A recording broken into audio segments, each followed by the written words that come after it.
กราบนบนอบน้อมอย่างพระติรัตนเกี่ยวเจ้าตั้งสามประการ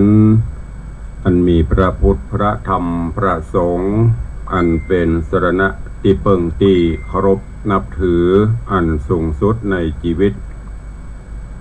กราบคารวะแตบไตไวยสาปารมีธรรมพระมหาเถรานุเถระเจ้าคณะพระสังฆาธิการภิกขุสงฆ์องค์สามเณรจุตนจุองค์โดยความเคารพเจริญสุขเจริญปรญาติโยมศรัทธาสาธุชนพุทธบริษัทติ่นจองห้องวัดจุหนุ่มเท่าใจยิงก็ขอ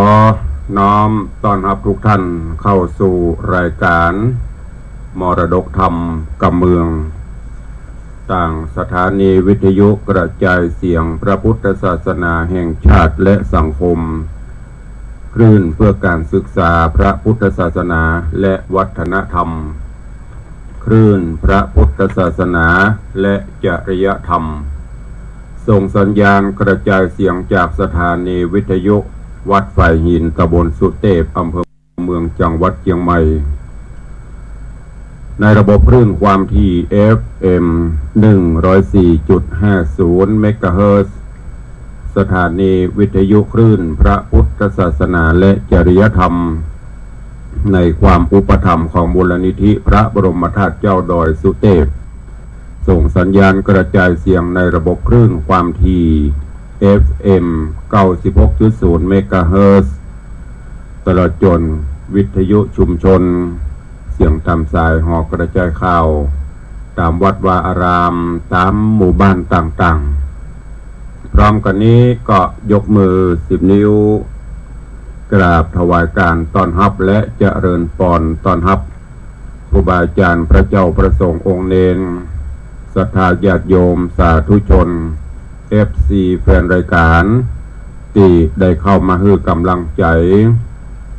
ได้เข้ามาติดตามรับชมรับฟังทั้งภาพและเสียงการไลฟ์สดทาง Facebook ไลฟ์สถานีมรดกธรรมวัดวังสิงห์คำต่าง104ธรรมะคลายเครียดต่างทีวีวัดฝ่ายหินต่าง Facebook ไลฟ์ของธรรมะภาคเหนือต่าง Facebook ไลฟ์ของแสงธรรมส่องใจ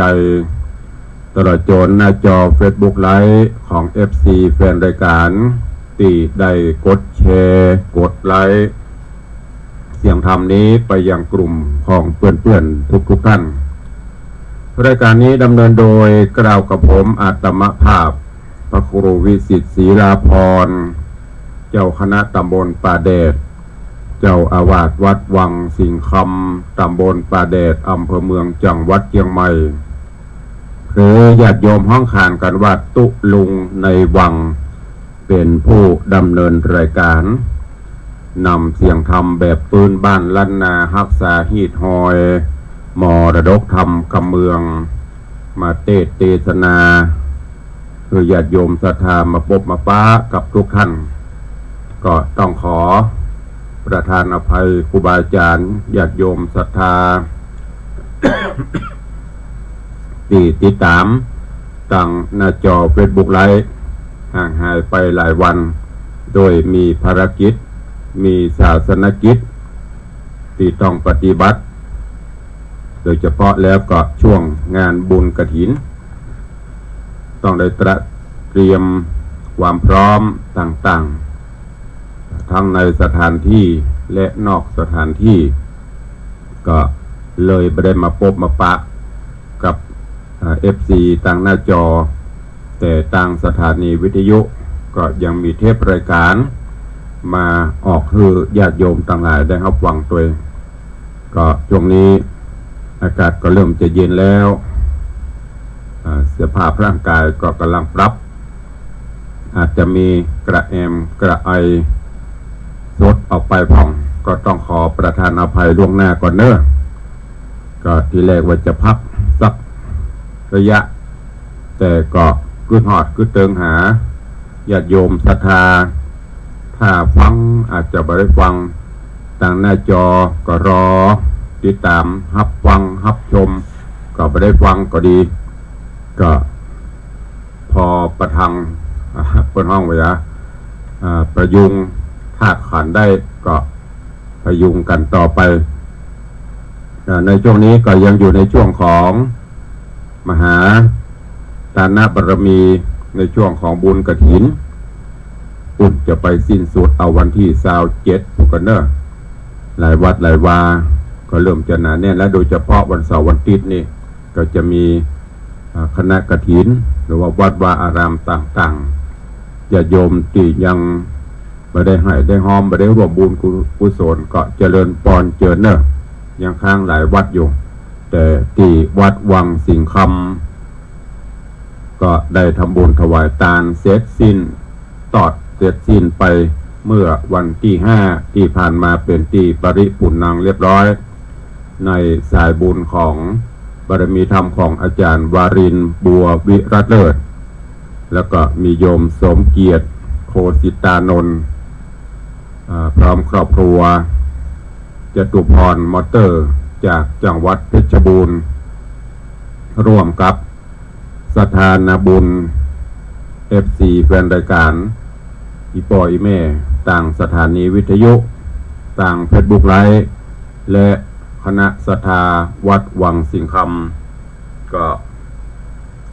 ได้ร่วมกันทำบุญถวายไปเป็นที่ปริปุณณังเรียบร้อยก็ขออนุโมทนาบุญกุศลกับทุกท่านเนอะก็หลวดขออนุโมทนาบุญกฐินปัจจัยกฐินสามัคคีของวัดวังสิงคำในปีนี้ก็ได้รับเมตตาจากคุณโยมสมเกียรติคุณโยมจิราพรโคสิตานนท์และครอบครัวแห่งหุ้นส่วนจำกัดจตุพรมอเตอร์จังหวัดเพชรบูรณ์ก็ได้รับปัจจัยทั้งหมดอยู่343,200 บาท343,200 บาทของคณะศรัทธาวัดวังสิงคำทุกหลังคาเรือนร่วมกับ FC แฟนรายการทางสถานีวิทยุก็ได้รับเพิ่มเติมสมทบแถม131,900 บาทรวมกฐินปีนี้ยอดรับทั้งหมดก็ได้รับอยู่475,100 บาท475,100 บาทขออนุโมทนาบุญขอบคุณเนอะกับอีปออีแม่สาธุชนญาติโยมก็ปัจจัยทุกบาททุกสตางค์หลังจากที่ได้รับการใช้จ่ายอย่างเสร็จก็จะได้นำไปสมทบในการก่อสร้างกุฏิสงฆ์โฮงหลวงของวัดวังสิงคำต่อไปอนุโมทนากับทุกท่านไปเนอะก่อนที่จะได้ได้ได้จ๋าตักตายพี่น้องญาติโยมศรัทธาวันนี้ก็มาฟังน้ำฟังธรรมกันเสียก่อนเนาะหลายวันแล้วไม่ได้ฟังก็เดี๋ยวก็จะหลงลืมไปธรรมเทศนาที่เทศไป2 ตอน 3 ตอนก่อนแล้วก็ยุดไปนั่นก็คือเรื่องของสุวรรณกัสสปะบัณฑิตสุวรรณกัสสปะบัณฑิตมีตึงมดตึงมวลกันอยู่12ผูกก็เอามาซอยกันเป็นตอนก็คงจะได้ประมาณ20 กว่าตอนเนอะเรื่องราวในตอนที่แล้วก็มาถึงที่โพธิสัตว์เจ้ากำลังจะลงมาจุติซึ่งเมื่อสิ้นบุญจากสวงสวรรค์ก็จะต้องลงมาจุติในโลกมนุษย์ก็ได้มาจุติอยู่ในท้องของแม่เต่าหรือว่าอยู่เป็นไข่เต่าแม่เต่าก็ได้ไปไข่บุ่มไว้ละจึงในตอนนี้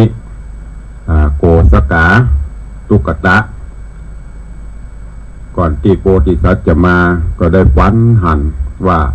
ได้รับเอาลูกแก้ววิเศษมีแสงแวววับประกายสว่างไสวมีผู้หนึ่งเอามามอบให้แล้วก็หนีไปก็ตื่นเจ้ามาก็ไม่ได้ติดใจสงสัยอันใดก็กำลังไปก็ไปเสาะว่าหากิน ตามปกติเข้าป่าหาหลัวหาฟืนตามปกติแล้วก็ตอนนี้ก็จะไปได้ไปพบไปปะใส่ไข่เต่าตีบุ่มอยู่ในป่าหญ้าพงไผ่ที่ไปเสาะของนั่นน่ะเรื่องราวของสุวรรณกัสสปะบัณฑิตจะเป็นจะได้ก็เจริญพรเชิญทุกท่านเนอะติดตามรับฟังพระธรรมเทศนาปืนเมืองเหนือเรื่องสุวรรณกัสสปะบัณฑิตในตอนที่3เป็นลำดับไปณโอกาสบัดนี้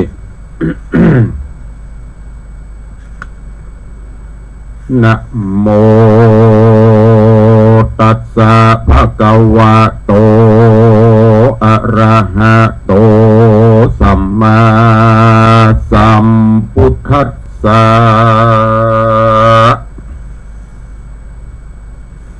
อะทะโคมหาเมโคอุทธาหิตวาวัดสังวัดสาเปตวาปัญจนาคารวาสิโนสัพพะสัตเตมหันนาเววินาสังปาเปติสาทะโววังลาโสตุจันนาสัพปุริสะตังลายตังยิงและใจม้วนโมตีได้ปะกันอยู่ทอมทาดาฟังยังลัดสะธรรมเตสนาสุวรรณกัสสปะบัณฑิตลำดับพิศนามาถึงยังตอน3เดินนาขอเชิญหมู่ศรัทธาเจ้าข้าตั้งหลายจงติดตามทอมทาดาฟังต่อไปนานี้เล็ดนาตาโตโหโสกัสสะโปส่วนอันว่าแม่เต่าอันเสาะสอดเล่าหากิน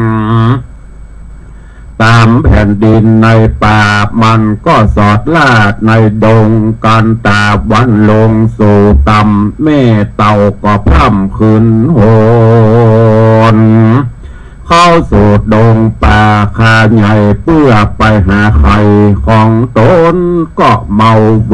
วนอยู่ใจเพราะหันป่าคาใหญ่ยุ่งสนสารมาเป็นสังการมาสู่ในตีอยู่ของกูมันก็ฟังไปดูยังไข่บ่หันใดที่นายมาเป็นสันใดลูกเต่าสัตว์ตัวใดเล่าเอาไปกินหรือว่าเป็นเสือสิงมาพกผ่าก่อนลางว่าเปลือกเหี้ยสุยสายบ้านนี้ก็มาหอนแต่หอยมงเป่าหรือว่ามาในเล่ากาบไปกินไก่หรือว่างูใส่และงูกันปองหรือว่างูเห่าหอมและงูสิงเอาลูกกูไปกินเสียกว่าหรือว่าลูกกำพร้าแม่ไปอยู่ต่างใดสั่งมาละแม่ไว้ปังเป่าเมื่อแม่ได้โศกเศร้าตายพราน หรือว่าลูกลิ่งการเข้าป่าเปลือกเพื่อกลัวสัตว์ล่าหาหมาหันละแม่จอมควันเธอใดตุกยากแม่เกิดลูกมาก็ลำบากเหลือหลายเกือบจักดาตายก็เพราะลูกบาดนี้แม่มาได้ถูกเคราะห์เข็นเป็นเว้นสั่งจามาตอบใจคือได้ฮับผลให้เจียนจากกันแม่หวังจับได้หันนาลูกบ่ทานถูกเจียนจาเต่าบ่หันแต่ไข่มาเต่าบ่หันแต่ไข่นาเต่าอันเจ้าลูกจันป้อยหายไปตีนั้นเต่าก็มาร้องไห้เล่าหาไข่ของตน มีความกังวลใจลองล่ำให้ปูนพรานรีบเดินกลานเสาะสอดบุบุญรอดตามป่าขาหลวงวางจับใดปบยังไข่ก็ร้องร่ำให้เสาะหามีเวทนาจูใจก็ลวดใดอกแตกตายไปกลางดงไพรป่าใหญ่ก็ลวดใดไปเกิดจันฟ้าเลิศตุสิตาก็มีวันนอนและนาตามอดทางปากกาเสนโตสัทธาหะสัทธาสัพปัญโยพระพุทธเจ้าอันเป็นปิ่นเกล้าแก่โลกตั้งสามพระก็เทศนากล่าวแสงเพื่อแจ้งแก่บริษัทตั้งหลายว่าภิกขเวโดราภิกขุตั้งหลายอันเป็นสายอริยญาณมีศีลบอกขาดเสียตนปางเมื่อเฮาพระองค์เกิดมาสร้างสมปานวันนั้นได้เกิดในจัดจานของสัตว์เดรัจฉาน เกิดเป็นเต่าคำตัวน้อยได้ไปอยู่กับคนตุกยากไร้สองขาส่วนมาแม่มาตาอันเป็นเต่าก็เสาะหาไข่เล่าไปมาลวดเบตานาตายอกแตกเอาอินทรีย์แยกไปเกิดในสวรรค์ก็มีวันนั้นและนามตาโตโอปัฏฐาญะแรกตั้งแต่นั้นไปนาเจ้าหนอดลาโปธิสัตตาอันนี้กาญาเป็นเต่ามีตัวเล่าเป็นอองคำถึงหลักเวลากาละมาไข่ก็ออกจากลอกไข่มาเป็นเต่าตัวงามแต่เล่านับนาผิวเรื่องงามปอเป้งเป็นคำแดงแต่งสดใสรุ่งเรืองรายว่าผู้ผัวหากอุ้มมาเยงส่วนเมียแปลงเข้าลูกได้อุ้มอยู่เหมือนกันมีความฮักพานข้าคอยเหมือนดังลูกน้อยเกิดในอกตนและไว้ฮืออยู่กับเฮือนลูกตูกอยู่กับเฮือนตูกน้อยสองผัวเมียก็ซ้อกินข้าคอยอยู่ตึงวาน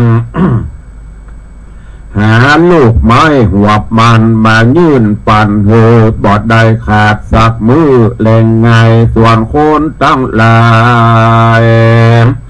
นายบ้านเมื่อเขาหัวว่าเต่านั่นเป็นคำเขาก็ตื่นกันมาพอยังเต่าน้อยนองคำปากันมาหลายทุกวันบอกขาดเหมือนเปิ้นเข้ากาขายของล้างพร้อมก็มาได้มือเปล่าล้างพ้องเล่าก็มีเข้าของติดมือมาเพื่อปูจามหาสัจเจ้ามีตังบะมีตังบะเป้าบะลังมีบะตาลและกล้วยอ้อยเอามาฮื้อเต่าน้อยได้กินล้างพ้องก็เอามาตั้งบะแตงจริงและข้าวสารข้าวเปลือกล้างพ้องก็เอามาบ่เลือกตั้งหัวเผือกและหัวมันเพราะเขาใครหันเต่าน้อยพ้องก็มาอุ้มข้าขอว่าสังมางามตาส่วนสองขาอยากไรก็ลวดบดใดไปตั้งได้เพราะ โคนตั้งหลายมาบานส่วนผู้มั่งมีนั่นก็เอาเงินคำมาปันเพื่อเป็นของขวัญแลกพอยังเต่าน้อยหนองคำ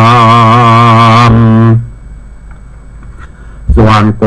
สกากับสุมิตาน้อยนายก็ลวดห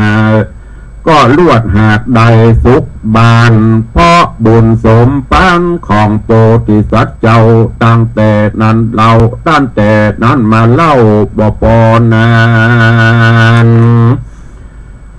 เจ้าองค์คานเต่าน้อยก็ปากจากข้าคอยเป็นกรรมโคนเรียกตุ๊กตาผู้อับโจรว่าพ่อแม่อันมีกรรมปากเต้ม่วนหูส่วนสองบุญจูพ่อแม่อันได้แก่โกสกากับสุมิตาน้อยหน้าก็หากมาปรึกษากันใส่จู้โพธิสัตว์เจ้าว่าสุวรรณเต่าคำว่าอันตั้งเลขแต่นานไปหนอไปนะเจ้าหนอดลาโพธิญาณมีใบญาการเจริญใหญ่มีอายุไว้15 ปีส่วนสลีพ่อแม่ก็บ่มีความทุกข์แต่ประการใด มีความสุขสำราญใจมวลมากเพราะคนหากเอาเข้าของมาบูชาบางพร่องก็เอาคำขามาขอซื้อเอาโพธิสัตว์เจ้าเพื่อเอาไปให้ลูกเต่าพอก้อยเอาไปไว้เป็นสลีกับบ้านโยนลาตาขึ้นสูงถึงแสนคำส่วนตุ๊กตาต่างพ่อแม่ก็บอกขายเพื่อแก่คนจะเพื่อขาเขาสันได้มีสุขบานหวานใจก็เพื่อเต่าน้อยบ่ได้โตดำก็ก็เพื่อลูกน้อยเต่าอองคำโพธิสัตว์โตคือสุวรรณเต่าคำนั้นเรามีปัญญาเผากว้างขวางหากหูจักเหตุการณ์ต่างๆในอนาคตการไปนะ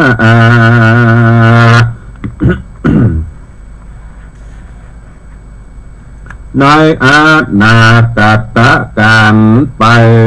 นาว่าฝนฟ้าจักเป็นสันใดน้ำจักมีน้อยกะบ่มีลายเจ้าก็มีปัญญาภายหูทุกสิ่งหูอันจักให้ยิ่งดียิ่งโจประการและบ้านเมืองจักอยู่สำราญหรือวินาศเจ้าก็หากหูจูอันเพราะหนอโพธิญาณมีปัญญามากเจ้าก็หากหูขะนีตึงการถึงละดูฝนเรา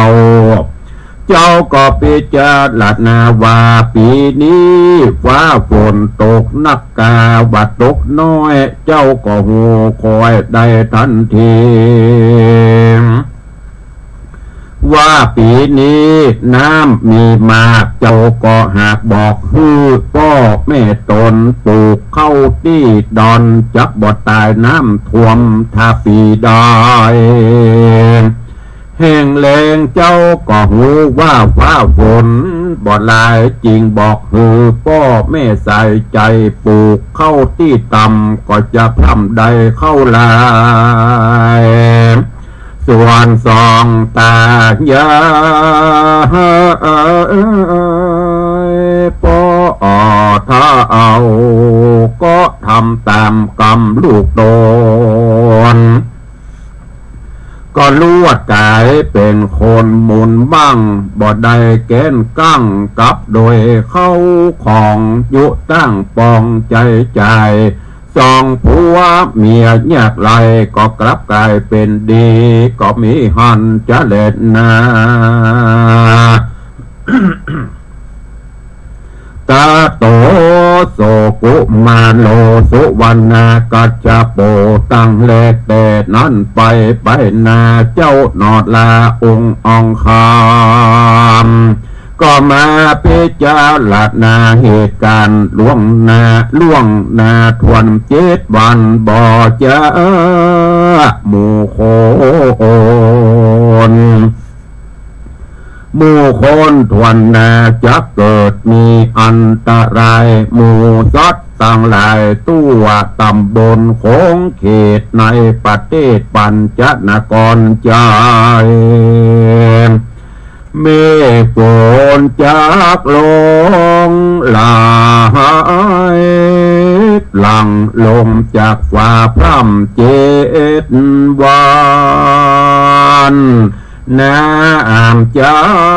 กท่วมทังเหลือหลายคนจับตายมวนมากเจ้าก็คิดคาดคะเนเติมเจ้าก็ร่ำเปิงเถิงพ่อแม่อันจักเถิงแก่ความชิบหายเจ้าก็จริงเจียนจ้าบอกฮือตายายพ่อแม่ฮือพิจารณาแต่เตรียมตัวเพื่อบอกฮือมัวเมาประมาทจริงออกปากเจียนจาว่าโดราพ่อแม่เป็นเจ้าเอา ตั้งแต่นี้ไปเล่าได้7 วันจะเกิดอันตรายเป็นการใหญ่น้ำจักท่วมควายนกรใจหือพ่อแม่ใส่ใจได้เตรียมพร้อมเพื่อหือได้พ้นจากห้องไพญาส่วนโกสกาและสุมิตาพ่อแม่เจ้าก็ปากตันเราจะใครว่าดูราใส่ใจพ่อแม่ลูกจักหือพ่อแม่เตรียมพร้อมแต่สันดานพ่อแม่บ่หูใส่เจ้งทีบ่หูตี้จักเตรียมสังตี้นั่นเจ้าสุวรรณองค์เบื่อตี้นั่นเจ้าสุวรรณเต่าคำจึงมีกรรมเจียนจากันต่อว่าฮือพ่อแม่ได้เตรียมตัวฮือแปลงเหือลำใหญ่เอาครอบครัวเข้าใส่หนักแน่ฮือหาเชือกยาวร้อยว่ามาไว้จับมัดเหือใหญ่บ่ฮือได้ไหลไปขอพ่อแม่ใส่ใจจะได้จ้าเตรียมตัวไว้ท่าพญาตีนานโกสกาบ่ได้จากกรรมใดสักสิ่งก็รีบวิ่งไปหาไม้สั่งมาเล่มใหญ่มากองก่อไว้นับนาแล้วคาดแปลงหน้าว่าเหือใหญ่แล้วฟันเชือกไว้ร้อยว่าเงื่อน1 มัดกับเกาไม้ชำชาต้นใหญ่เงื่อน1 มัดละเงื่อน1 ไฟมัดไว้กับหัวเหือแล้วคนขัวขึ้นใส่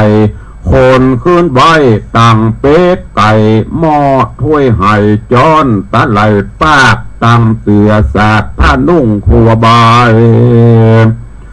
จังเข้าป่าอาหารลายม้วนมามันก็หาเก็บขึ้นใส่บนเหือใหญ่นาว่าวันละค้างไว้สักสิ่งตั้งเงินคำและยิ่งเข้าเปลือกเข้าสารคนตั้งหลายเขาก็มาทำไทยต้านแปลงนาวาใหญ่แล้วคนครัวใส่ลวงลาย ต้านจับย้ายไปอยู่ในตูก็ใครหูต้านอยู่นี่เป็นสันใดโกสกาก็มาไขต้านกล่าวว่าลูกค้าหากบอกเล่าว่า7 วัน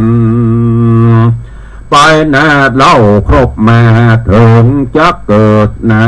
น้ำนองยิ่งใหญ่จะเกิดใดภัยญา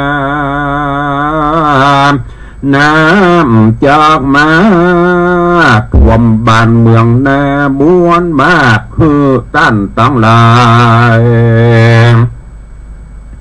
หากเตรียมตัวที่นันคนต่างหลายก็ปากันไข้หัวเข้าใส่บัดน้ำในจักมันนองใหญ่นั่นบ่หอนมี ตาตามกุผีมันนองใหญ่ก็บ่หันมันท่วมฝั่งใดสักทีข้าเกิดมามีอายุพ่อแก่80 90แผ่มาถึงก็บ่หันน้ำยิ่งนองเนืองท่วมตาฝั่งกำอันต้านบานอนข้าหากบ่เชื่อเลยนะแล้วเขาก็ปากันไปสู่ยังที่บ้านเขาจะเล่นนาตะโตปัฏฐาญาตั้งแลกแต่นั้นไปนาถึง7 วันมาไข้ก็เกิดฝนตกใหญ่ตัวนากรใจบดมือไปตัวลาเสียงเมฆฟ้าก็มาขาดน้องบนกลางลมละเลินนาสะนันกองคราคลื่นวันไปสายฟ้าเล่นไปภาพเจงมาเป็นกามน้ำฝ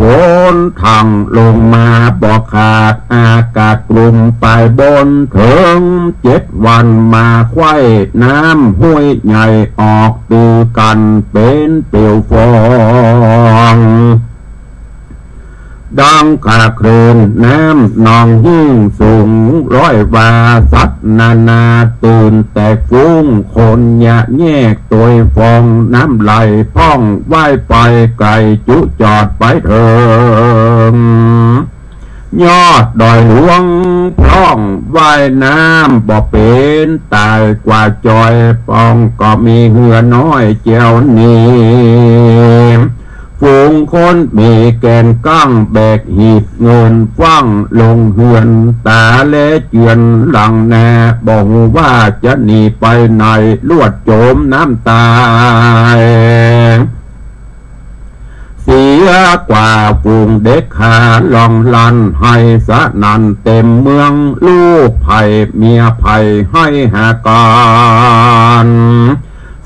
สาวดังตัวดาวบงว่าเป็นเสียงไผ่จ้างมากอัวควาย ก็มาลอยมงบ้างขอนไม้ไหลพังสารส่วนยานาวะส่วนยานาวาเพื่อใหญ่ของพ่อแม่ไทยสุวรรณเต่าคำก็ฟูขึ้นตามน้ำฟองน้ำใหญ่บ่ได้ลอยไปไหนเพราะเชือกมัดไว้ส่วนเจ้าหนอดไทยสุวรรณเต่าคำก็มาเจียนจาสั่งพ่อแม่ว่าขาดแต่พ่อแม่เป็นเจ้าลูกจักไปรักษาต้นเชือกเล่าพ่อแม่เป็นเจ้าอยู่ปลายบน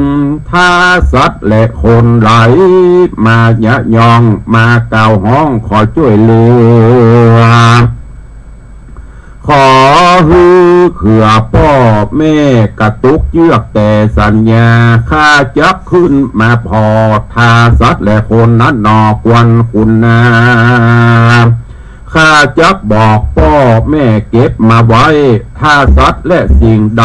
อันข้าบอกเปิงใจจักโพดขอพ่อแม่อย่าได้โพดเมตตาปล่อยเขาไหลน้ำไปเสียนาอย่าได้เก็บไว้กันเต่าคำสั่งจะใจแล้วก็ดำน้ำหายไปรักษาไว้อย่างต้นเชือกก็มีบานนั้นและนานิติตังขีญาสังวันนาวิเศษจะห้องเหตุธรรมเทศนาสุวรรณกัสสปะบัณฑิตตอนที่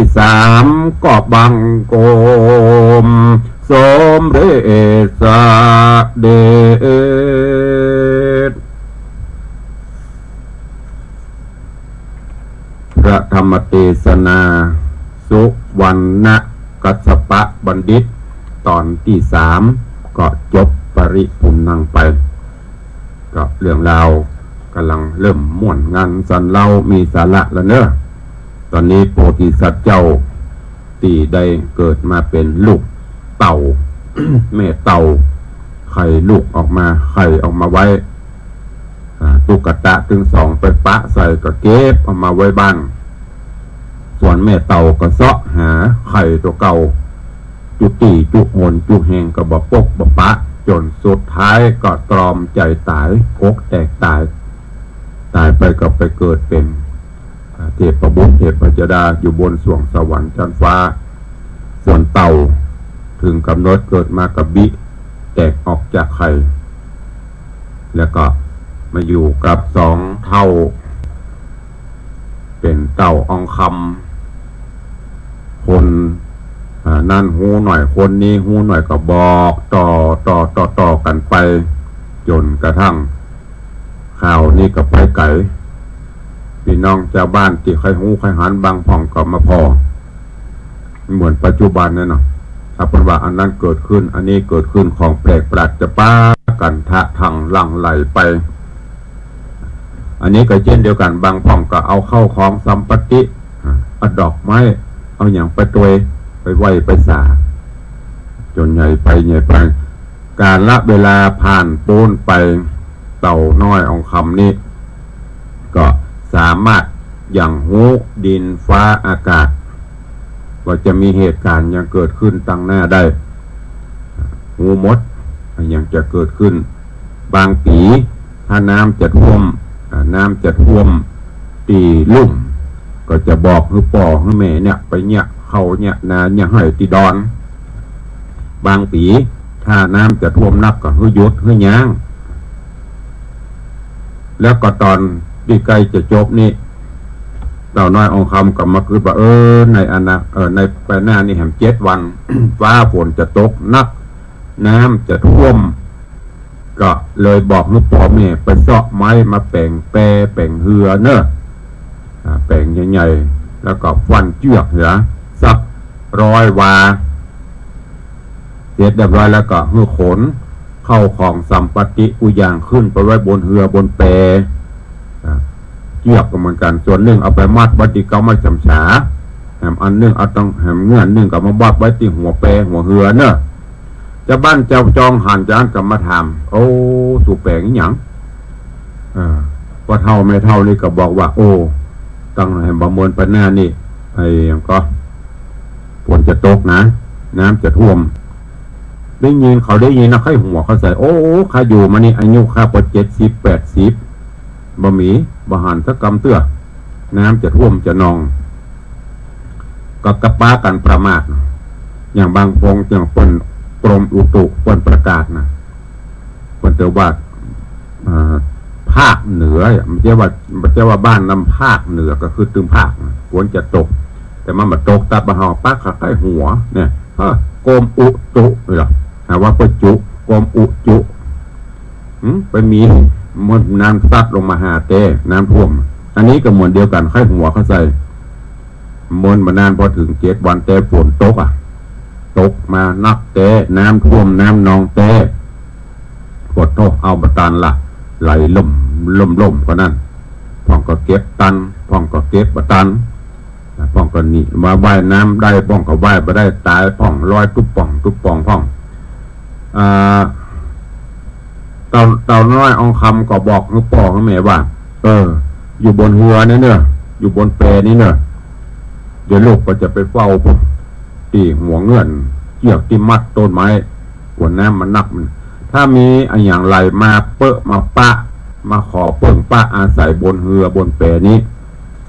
คือกระตุกเจือกห้องเนอะจะไปฟังเอาไผ่ขึ้นมาเตื้อสมควรช่วยกับสมควรช่วยกับเป็นคนใบคนพญาปัญญาบุหูเตื้อสั่งพ่อแม่ใบบ่คือช่วยลูกจะมาพอคนเดียวเรื่องราวของสุวรรณกัสสปะบัณฑิตจักเป็นจะได้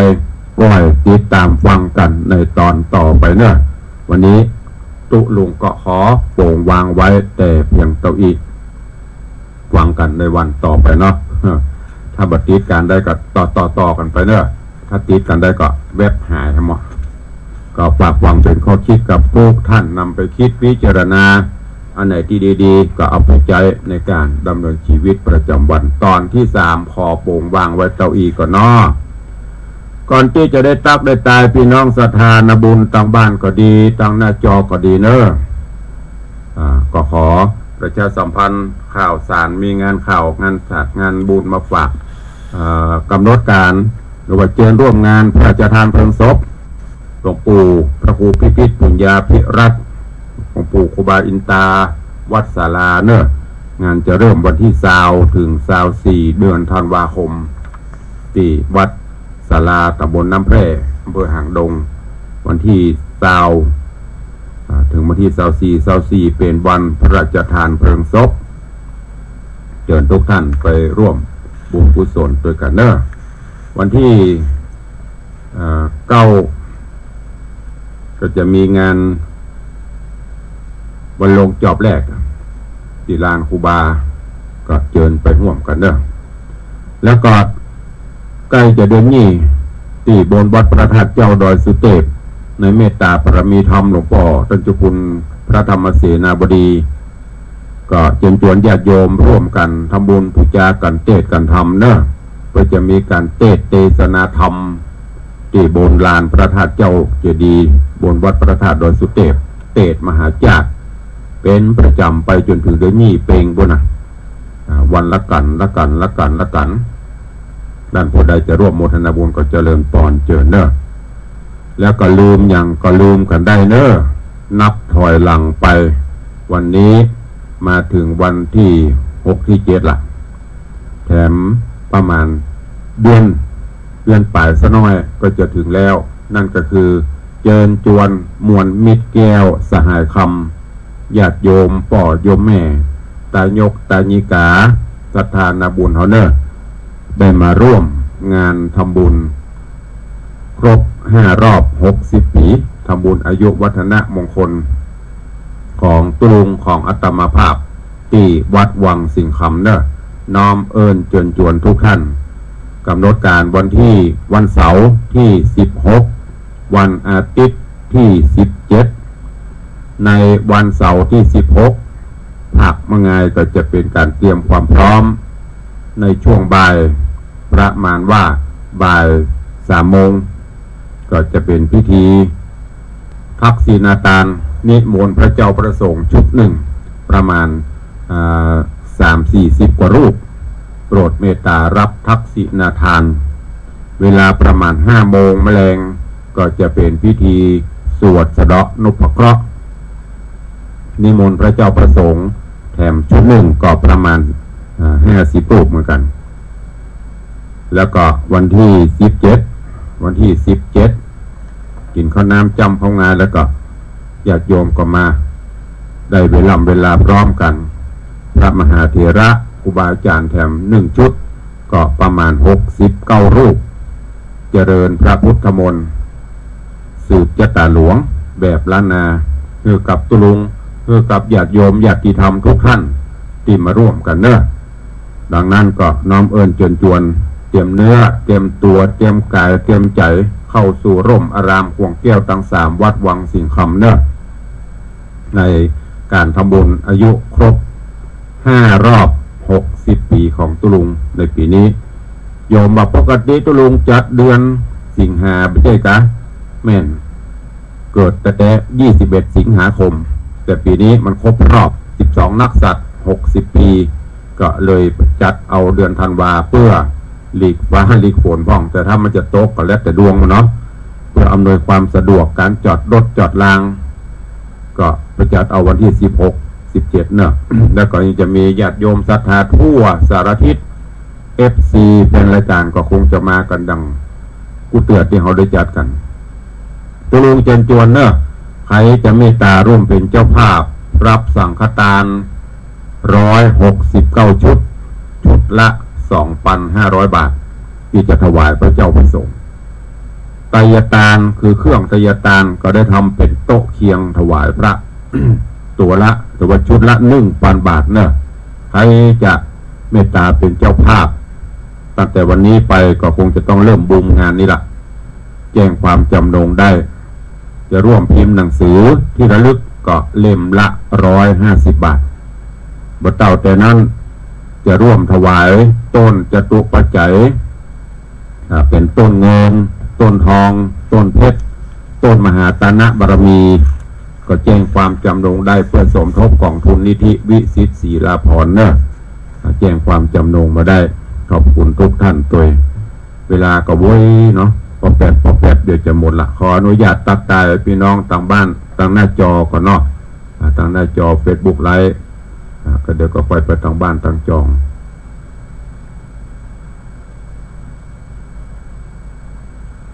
วันนี้ก็ขอน้อมถวายการต้อนรับเนอะหลวงพ่อท่านพระครูสถิตเจติยารักษ์หลวงพ่อเจ้าคณะตำบลแม่แฝกใหม่เจ้าอาวาสวัดเจดีย์แม่ครัวกราบไหว้สาครับผมน้อมถวายการต้อนรับตุลุงปะเงี้เนอะโอ้ขอยเปิ่นแจ้งมาบรรยากาศเปิ่นซิววัดปนม่วนนั่งจิบน้ำชากาแฟตามริมน้ำชมทุ่งอันนี้ชมน้ำปิง แดงกว่าเรื่องเนอะตุลุงเนอะขออนุโมทนากราบขอบพระคุณตัวนะครับมาเป็นกำลังใจติดตามรับชมรับฟังนอกจากนั้นก็มีโยมจันสายแปลงหลวงคุณโยมจันสายแปลงหลวงเนอะเจริญปอนต้อนรับเจริญปอนโยมแม่ปราณีพยัคฆ์ไคหพลโยมแม่ปราณีพยัคฆ์ไคหพลนี่ก็โยมแม่ก็ร่วมเป็นเจ้าภาพปีนี้เลื่อนจากเป็นต้นเพชรแล้วนะแม่ต้นเพชรตัวละ 10,000 บาทต้นเงินต้นละ1,000ต้นทองต้นละ5,000ต้นเพชรต้นละ 10,000ต้นมหาตานะบารมีต้นละ100,000ปีนี้โยมแม่ร่วมเป็นเจ้าภาพโดย10,000 กว่าบาทสาธุอนุโมทนาขอบคุณเนอะกับโยมแม่ปราณีพยัคฆ์ไคหพลพร้อมครอบครัวลูกหลานตัวเจริญปอนโยมพี่หมอมัทนาอัมพันธ์โยมพี่หมอมัทนาอัมพันธ์แล้วก็เจริญปอนแม่อุ้ยน้องแฮกเกอร์แม่อุ้ยน้องแฮกเกอร์กำลังเข้ามากราบไหว้สาเจ้าเจริญปอนยายเพลินเพื่อนเกษตรเจริญปอนโยมขวัญอินตยศ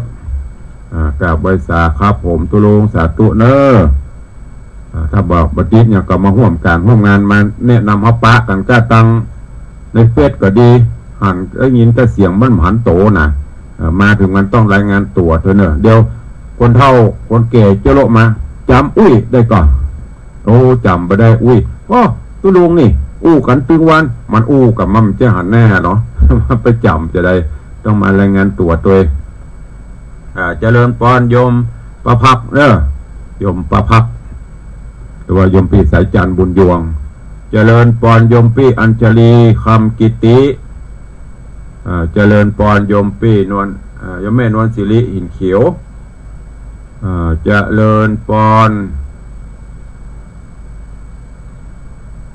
โยมปัทมาแจมโลแล้วก็มีใครโยมสุพณีเจริญปอน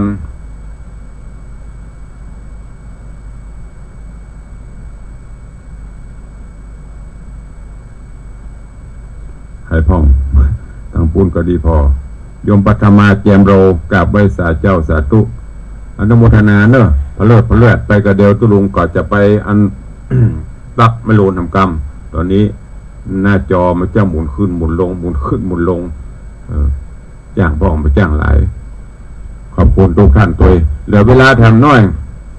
ทดเวลาบาดเจ็บท่านผอ.บอกทดเวลาบาดเจ็บเมื่อไม่ได้ปะหลายไปต่างบ้านต่างจองใครอยู่ต่างบ้านต่างจองก็จะตับจะตายก็เข้ามาได้เนอะโยมชิดชบากล่าวบริษัทเจ้าสาธุต่างบ้านใครจะอู้ตัวตุลงเนอะตับตายตุลงก็โทรเข้ามา0817836540ขอบคุณนำกำเนอทุกท่านที่ได้ร่วมโมทนาบุญกฐินผ่านไปจบไปกำนี้ตุลงอุ้ยมินิ10 ล้านอุ้ยจะตอดกฐินเนอะตุลงก็ห้ามไปได้ละแต่ถ้ามหามันเกิดนี่ได้อยู่มหามันทำบุญอายุได้อยู่กฐินหมดสิทธิ์รับเพราะตอดไปเรียบร้อยทำพิธีประกอบวิธีการกฐินอธิษฐานกฐินเป็นที่เรียบร้อยตามวินัยบรมพุทธานุญาตจบไปจะมาห้ามแหมก็ไม่ได้ละบอกว่าศรัทธาวัดวังสิงห์คำศรัทธาวันนี้จะมีเป็น100 ล้านจะมาต้อนวัดวังสิงห์คำนี่ก็ไม่ได้ละต้องรอปีหน้านะปีนี้หมดสิทธิ์แล้วตุลงก็ห้ามไม่ได้ถ้าห้ามไปก็ผิดวินัยว่าจะได้ตั้งบ้านตั้งจองดักปิ้งวินวอยมีไข่อู้ตัวสักคนหายเสร็จหมดยุบหมดแล้วกะ วันนี้พออุตส่าห์ทดเวลาบัดเจ็บด้วยนะใครจะอู้ตัวเข้ามา0817836540เตรียมพร้อมซ้อมตัวไว้เด้อใกล้เข้ามาแล้วนะใกล้เข้ามาละใกล้อย่างตุลงแล้วลอยกระทงแล้วก็เมื่อกี้วันก็ถึงงานละเตรียมความพร้อมได้มาร่วมโมทนาบุญด้วยกันปีนี้มันเป็นปีแสยิด60 ปีกว่าที่จะฝ่าฟันผ่านห้อนผ่านหนาวผ่านเรื่องผ่านราวผ่านอุปสรรคต่างๆมาถึง60 ปีค่อนต่างมาหน่อยละเจ็ดจะหน่อยเนอะแล้วก็จะร่วมฝ่าฟันไปแห่งรอบขวบเข้า12 ปีจะถึงหรือไม่ก็ไม่รู้ แล้วแต่บุญนำปาวาสนานำยุนั่นก็เชิญชวนร่วมบุญกุศลด้วยกันเนอะใครจะมาก็มายินดีต้อนรับทุกท่านวันนั้นก็จะมีญาติโยมแขกผู้รับผู้ใหญ่จากกรุงเทพพ่องที่เป็นจะขึ้นมาร่วมในสายบุญเพราะว่ามันครบ5 รอบเสียยิดตัวต่างบ้านต่างจองดักปิ้งวินวอยขอสักสายสิเป็นขวัญหูไขฟังอยู่ห้องโทรศัพท์ก็เปิดแล้วเนี่ยเปิดแล้วลงนึกว่าโทรศัพท์ก็ได้เปิดจำเปิดโทรดักปิ้งมีแล้วเนาะ 7:01 ไม่มีก็ขอล่ำลาวันนี้ต่างบ้านเงียบปิ้งไม่มีซักสายวันนี้ก็หมดเวลาแล้วเนาะพอเผื่อเวลานี่ก็มีไข่อู้เดี๋ยวก็จะไปเบียดเวลาอื่นตั้งสถานีป้นก็ตุลงขอนำรายการจากทุกท่านไปก่อนเนอะปะกันใหม่ในวันว่างวันต่อไปวันนี้ก็ขอความสุขสดสดีจุงบังเกิดมีกับทุกท่านขออยู่ดีมีสุขอายุมั่นขวัญยืนอิปันมาหาปันได้เดินต่างไปตามใดก็ขอให้เกลียวกาดปลอดภัยจากอุบัติเหตุเพศภัยเนอะจัตตาโรธรรมาวัตันติอายุวันโนสุขังภะลัง